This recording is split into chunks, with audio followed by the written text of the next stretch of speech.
For being Kathy here, O'Leary for not for Pops me, Christie. not for the people who you can see standing here, but thank you for coming here, for everybody who's locked up inside this jail right now, who's wondering when or if they're going to get transferred, when or if they're going to get released.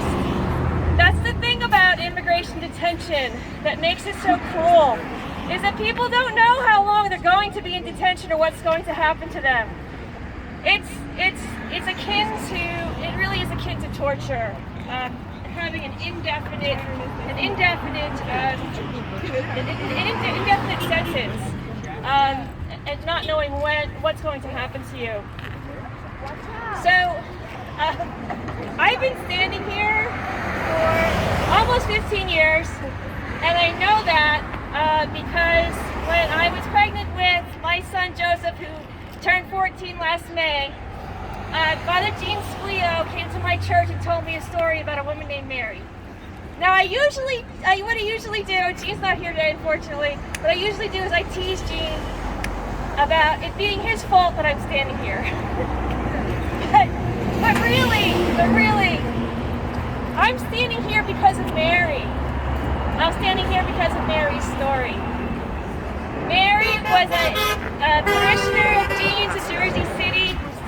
She was taken in a pre-dawn raid away from her family, away from her breastfeeding infants, and thrown into the Elizabeth Detention Center.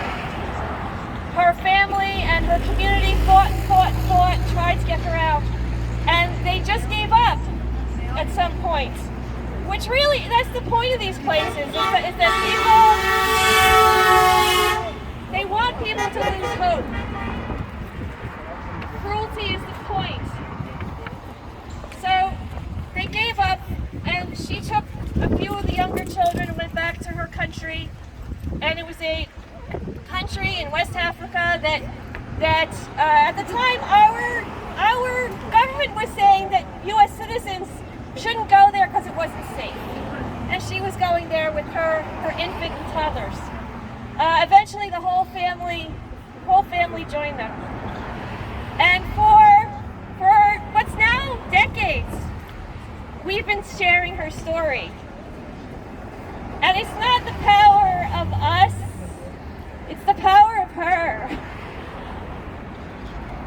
The power of her story. It's the power of Ernest coming here. He doesn't have to be here, he's free. He can go on his merry way. And there are people like Ernest that I've met over the years that are so amazing.